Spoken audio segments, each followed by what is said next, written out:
Assalamualaikum warahmatullahi wabarakatuh. Halo semuanya. Perkenalkan, nama saya Mustika Setiani dengan NIM 112210997. Pada kesempatan kali ini saya akan mempresentasikan mini project ujian tengah semester untuk mata kuliah akuntansi manajemen yang diampu oleh dosen Bu Purwati SPD MM dengan judul Analisis Akuntansi Manajemen pada usaha dimsum 55 UMKM Kuliner Cikarang. Dalam presentasi ini saya akan menjelaskan struktur biaya, menghitung analisis BP, menyusun anggaran sederhana, sampai rekomendasi manajerial yang dapat meningkatkan profitabilitas usaha. Yang pertama adalah latar belakang terlebih dahulu pada usaha dimsum 55. Dimsum 55 ini merupakan salah satu UMKM yang bergerak di bidang kuliner, khususnya pada penjualan dimsum dan menu mentai dengan konsep rasa bintang 5, harga kaki 5. Usaha ini berlokasi di Jalan Tapir 4, Cikarang Pusat, Bekasi, Jawa Barat, dan mulai beroperasi sejak tahun 2023. Nah, usaha ini muncul dari peluang besar di kawasan Cikarang yang merupakan daerah padat penduduk dan aktivitas industri dengan banyak pekerja, mahasiswa, serta masyarakat yang mencari makanan cepat saji namun tetap lezat dan terjangkau.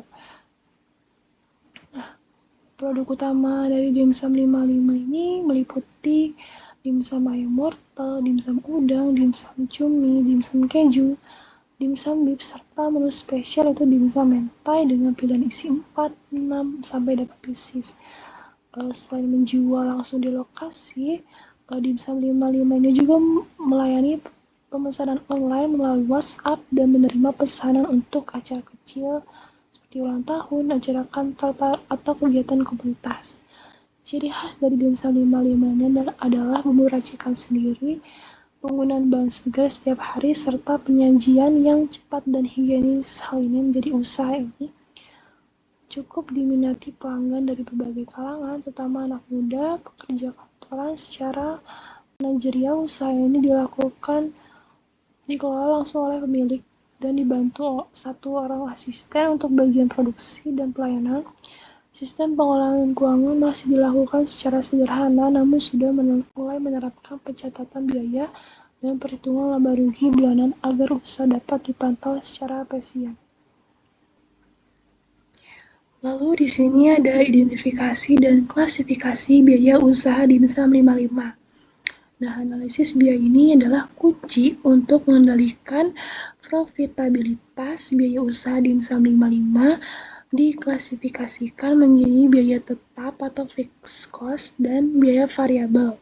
Di sini ada dua, biaya tetap dan biaya variabel. Yang pertama ada biaya tetap atau fixed cost dengan keseluruhan total yaitu 950.000 per bulan.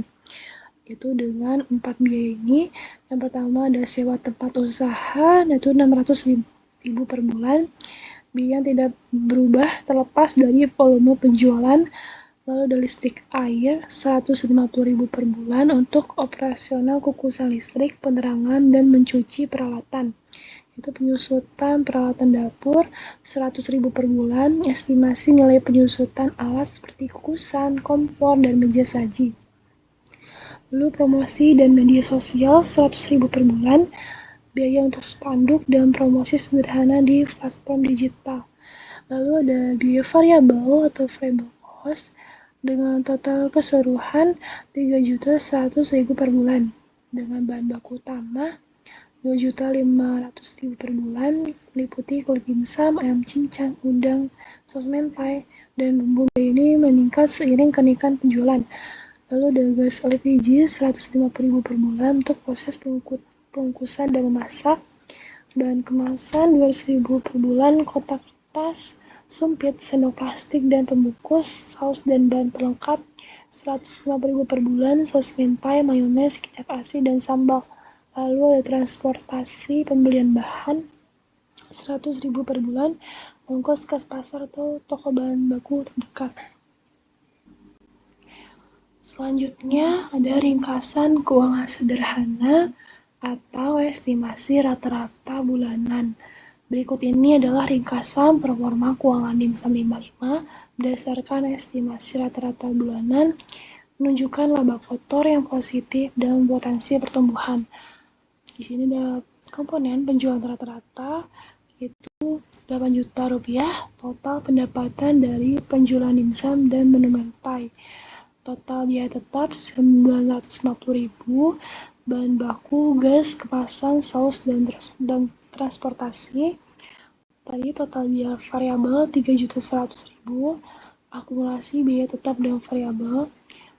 Jadi total biaya operasional 4.050.000. Dari hasil penjualan dikurangi total biaya operasional. Di sini ada laba kotor sebelum pajak 3.950.000. Jadi laba kotor ini menunjukkan bahwa usaha ini sudah menghasilkan keuntungan. Peningkatan laba dapat dicapai melalui pengendalian biaya bahan baku yang lebih ketat dan peningkatan volume penjualan, terutama di jam-jam sibuk. Berikutnya ini adalah analisis break-even point atau analisis BEP. Menghitung BEP ini sangat penting untuk mengetahui batas minimal penjualan agar usaha tidak merugi. Dimsum 55 ini menggunakan asumsi harga jual per porsi 10.000 dan biaya variabel per porsi 5.000.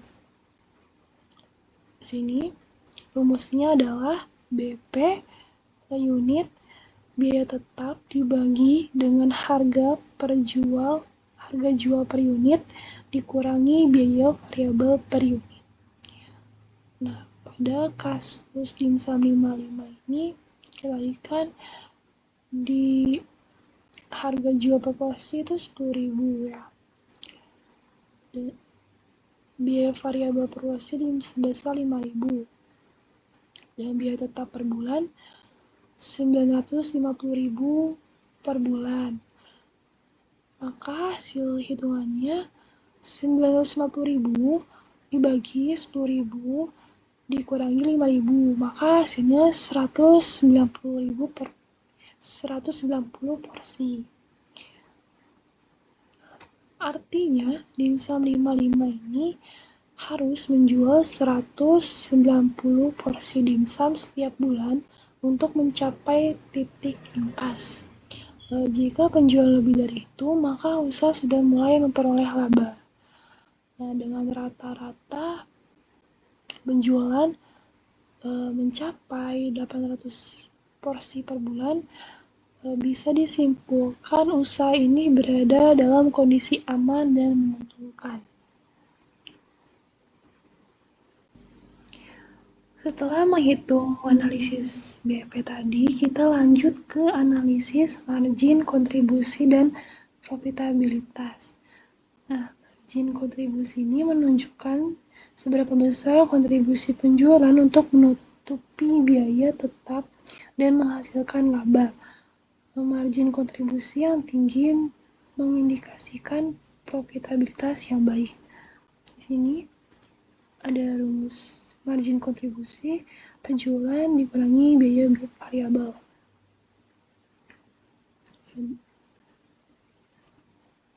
Dari data dimsum 55 tadi, total penjualan per bulan sebesar 8 juta dan total biaya variabel 3.100.000.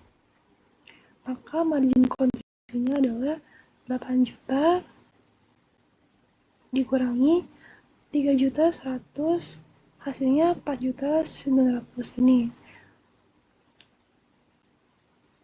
Jika rata-rata per porsi dengan biaya 800 porsi per bulan, maka margin kontribusi per porsi adalah 6.125. Lalu, jika dihitung dalam persentase, margin kontribusi ini setara dengan 61,25% dari total penjualan. Angka ini termasuk tinggi dan menandakan bahwa dimsum 55 ini memiliki struktur biaya yang efisien serta harga jual yang cukup kompetitif. Maka kontribusi seperti ini juga bisa digunakan untuk simulasi manajerial. Misalnya jika pemilik ingin menambahkan diskon 10%, maka tinggal dihitung apakah margin kontribusinya masih bisa menutupi biaya tetap. Nah, dengan cara ini pemilik usaha bisa membuat keputusan promosi yang berbasis data, bukan hanya perkiraan. Jadi, keseluruhan dari ini interpretasinya adalah tingkat margin kontribusi sebesar 61,25% adalah angka yang sangat baik. Setelah mengetahui kondisi laba saat ini, langkah berikutnya adalah menyusun perencanaan anggaran untuk periode berikutnya, yaitu tahun 2025. Tujuan dari perencanaan ini agar usaha bisa menyiapkan target yang realistis sekaligus mengendalikan pengeluaran. Berikut ini adalah panduan untuk mengukur kinerja dan mengalokasikan sumber daya. Berdasarkan tren penjualan dan potensi pasar di Cikarang, Dimsum 55 ini menargetkan peningkatan pendapatan sebesar 25% dari periode sebelumnya. Artinya, target penjualan per bulan adalah 10 juta rupiah. Biaya tetap dipertahankan di angka 950.000, sedangkan biaya variabel diperkirakan naik menjadi 3.800.000 karena peningkatan produksi. Dengan demikian, total biaya operasional menjadi 4.750.000 dan laba bersih yang ditargetkan mencapai 5.250.000 per bulan. Lalu ada strategi pencapaian target penjualan di tahun 2025. Untuk mencapai target penjualan 10.000 per bulan, 10 juta per bulan, diperlukan strategi pemasaran dan inovasi yang agresif dan terencana.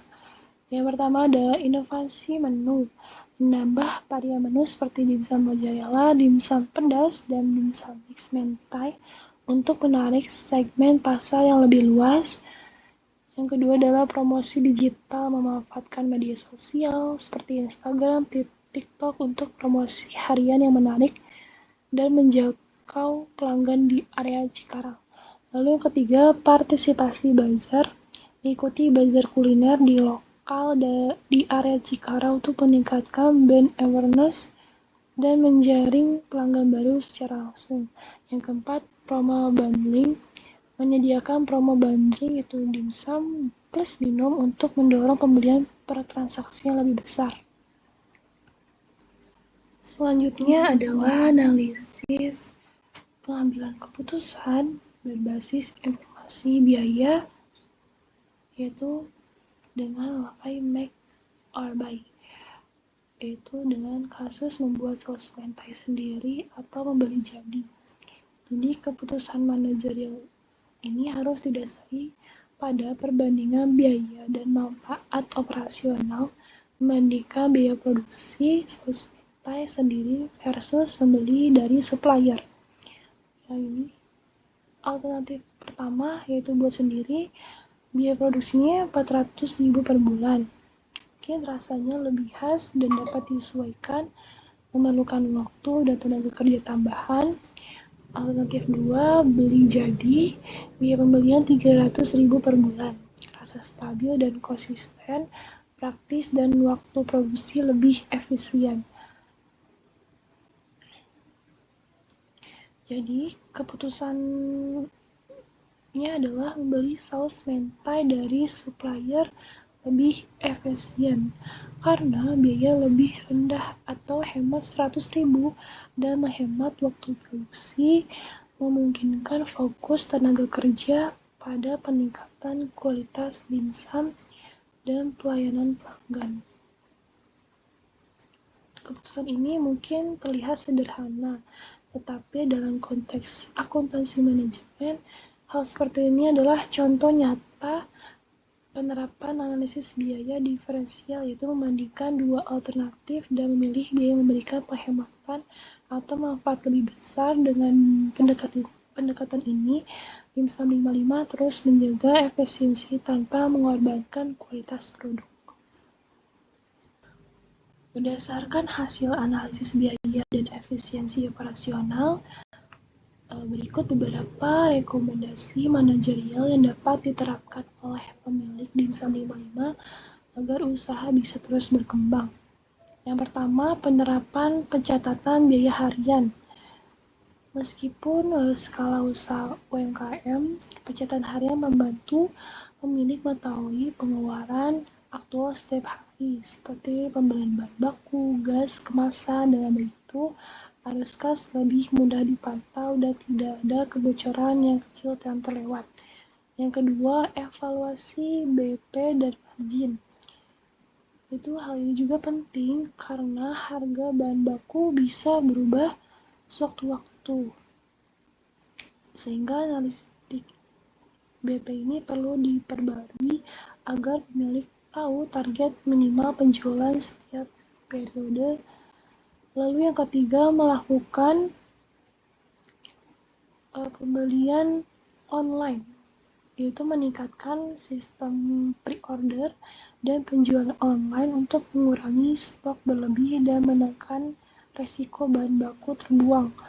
Yang keempat, pembelian grosir. Menggunakan pembelian grosir untuk bahan baku utama, yaitu kulit dimsum, ayam, saus, guna mendapatkan harga yang lebih kompetitif. Yang terakhir, inovasi menu berkala. Terus melakukan inovasi menu secara berkala untuk menjaga minat pelanggan lama dan menarik pelanggan baru.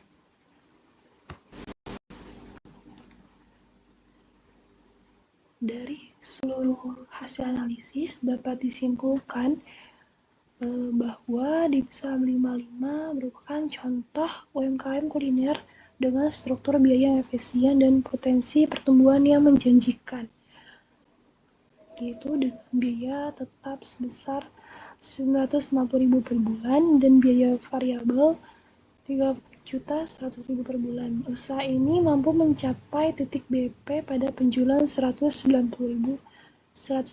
porsi, sementara realisasi penjualan mencapai 800 porsi per bulan.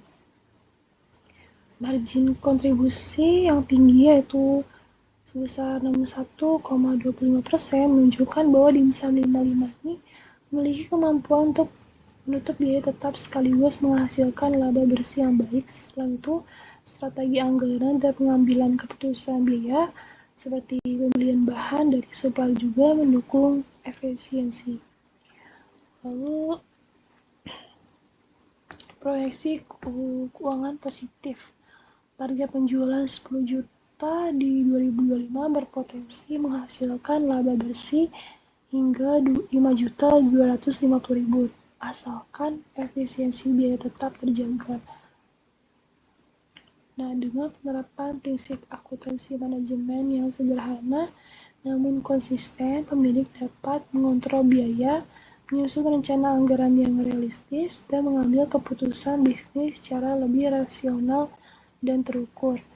Kesimpulannya, akuntansi manajemen bukan hanya teori, tapi benar-benar menjadi alat penting untuk mengelola usaha mikro agar lebih produktif dan menguntungkan.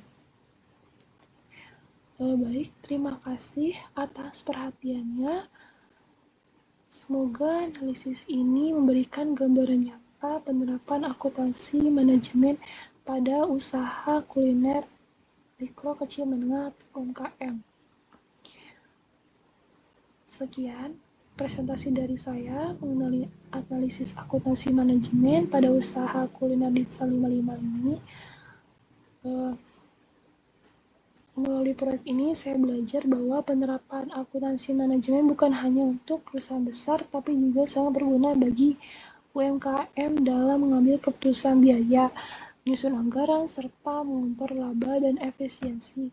Saya mengucapkan terima kasih kepada Ibu dosen Bu Purwanti selaku dosen pelampu mata kuliah akuntansi manajemen, serta rekan-rekan semua telah menyimak presentasi ini sampai akhir. Semoga hasil analisis ini bermanfaat, bisa menjadi inspirasi bagi UMKM lain dalam mengelola keuangan dengan lebih baik.